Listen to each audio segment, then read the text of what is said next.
अटक हुआ है, फिर आप बंदी है ना, बंदी बोला जाएगा ना नहीं, वो खेल सकते हैं, लेकिन जो जिस पर्पज से बनाया गया है अगर वो पर्पज के लिए वो इस्तेमाल नहीं हो रहा मतलब वो बंद है। कितने साल में कंप्लीट होगा,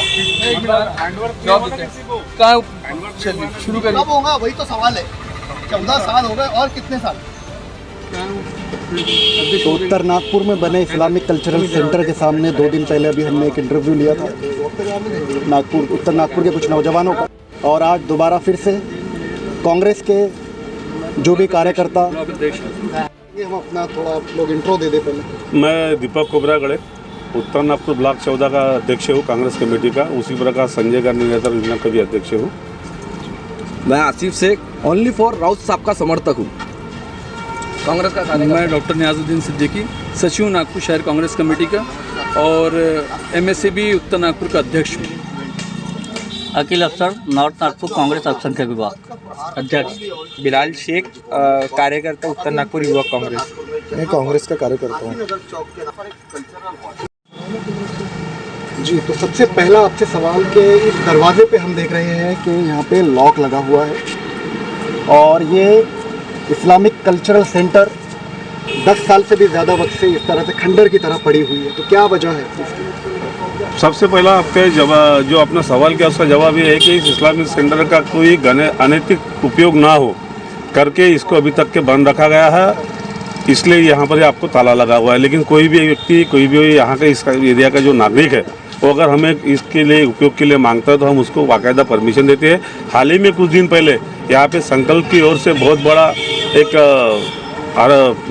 कोविड-19 के लिए कोविड सेंटर खोला गया था नितिन राउत के माध्यम से, और बहुत सारे लोगों का यहाँ पे उपचार किया गया था। इसका क्या अनैतिक यूज हो सकता था वैसे इतने 10 सालों से भी ज़्यादा वक्त में? हाँ, इसका अनैतिक यानी कोई भी गुंडा प्रवृत्ति के लोग हो या आजू बाजू में बैठने वाले लोग हो या इसका गलत तरीके से उपयोग इसलिए कर सकते हैं, कोई जुआ खेलना, किसी प्रकार के शौक के लिए उपयोग करना करके इसको किसी गलत हाथों में ना जाए, गलत इसका उपयोग ना हो और समाज पर इसका किसी भी प्रकार का ऑब्जर्वेशनल वक्तव्य नहीं आए करके इसको ताला लगा के रखा हुआ है। जैसे कि अभी आपने कहा कि कोई संस्था या कोई मुसलमान इसे अभी मांगने नहीं आया अभी तक, जी क्या सच है?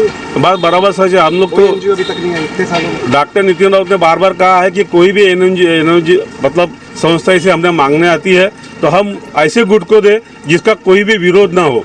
देखिए, कोई नहीं मांगने आ रहा है तो क्या आप लोग अपने ही कार्यकर्ताओं में से कुछ को चुन के इसे शुरुआत नहीं करवा सकते? नहीं, बिल्कुल नहीं कर सकते, क्योंकि अगर हमने किसी एक कार्यकर्ता को दिया रहता तो अगर दूसरा कार्यकर्ता उसके विपक्ष में ऑब्जेक्शन लेने खड़ा हो गया रहता, उसका विरोध किया रहता। हम चाहते हैं कि यहाँ पे जो सशक्त लोग हैं, जो एक मान्यवर व्यक्ति हो जिसके हाथ में ये दिया जाए और इसको सफलतापूर्वक चलाया जाए, इसका मिसयूज ना हो करके डॉक्टर नितिन राउत ने अभी तक इसको किसी को हैंडओवर नहीं किया है।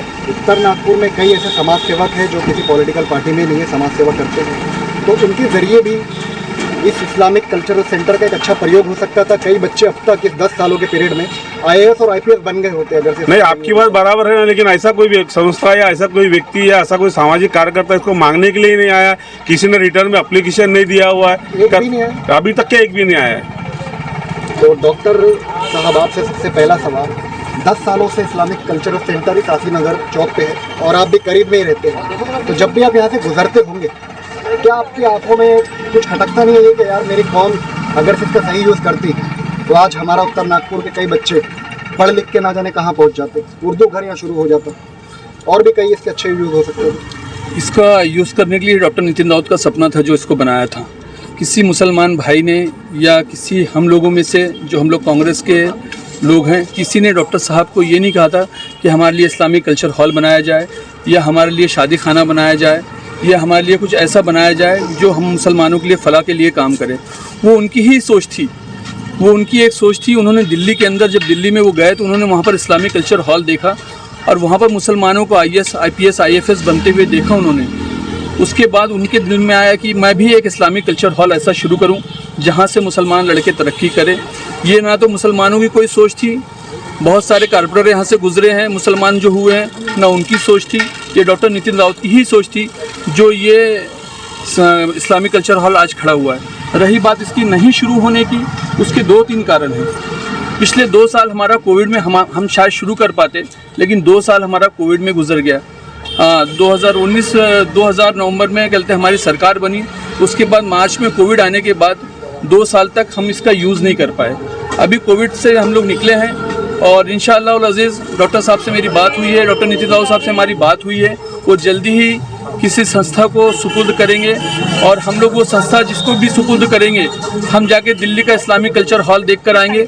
उस बिना के ऊपर हम लोग इसको तैयार करने की कोशिश करेंगे।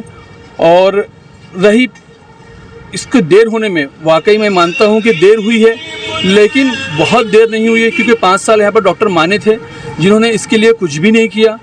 तब हम लोग भी खामोशी से अपने घरों में बैठे रहे, ना हम कहीं गए डॉक्टर माने के पास, एक लेटर लेकर नहीं गए माने साहब हमारे यहाँ इस्लामिक कल्चर हॉल बन रहा है या शादी खाने की बात है या जो भी संस्था है या मुसलमानों के लिए आप क्या कर रहे हो। हम लोग 5 साल में कभी नहीं गए किसी के पास, या कोई गया है इस्लामिक कल्चर हॉल को लेकर डॉक्टर माने के पास जो बीजेपी के यहाँ का एमएलए थे तो वो मुझे लाकर दिखाएं तो मैं मानूंगा। कोई गया नहीं उनके पास। शादी मैं इस्लामिक कल्चर हॉल के लिए बात कर रहा हूँ। इस्लामिक कल्चर हॉल ऐसा है, एक वो छोटा सा प्रोजेक्ट नहीं है, वो प्रोजेक्ट ऐसा है जो नागपुर शहर के पूरे विदर्भ के अंदर भी नहीं इस्लामिक कल्चर हॉल है। हमारे यहाँ से मध्य नागपुर से मुसलमान एमएलए था, इतने साल 15 साल 20 साल है, उन्होंने नहीं बनाया इस्लामिक कल्चर हॉल। ये डॉक्टर नितिन राउत का सेकुलरिज्म है जो मुसलमानों के लिए सोच रहे हैं और वो आगे भी मुसलमानों के लिए बहुत अच्छा सोचते हैं। ये बात गलत है कि हम उसको बंद करके रखें, हम चाहते नहीं हैं। हम जो कांग्रेसी हैं, मुस्लिम लड़के जो कांग्रेस के साथ जुड़े हैं, हम हर पनाह कोशिश कर रहे हैं कि जल्दी से जल्दी ये किसी के हैंडओवर हो जाए और इसमें बेहतरीन तरीके से तरबियत शुरू हो जाए।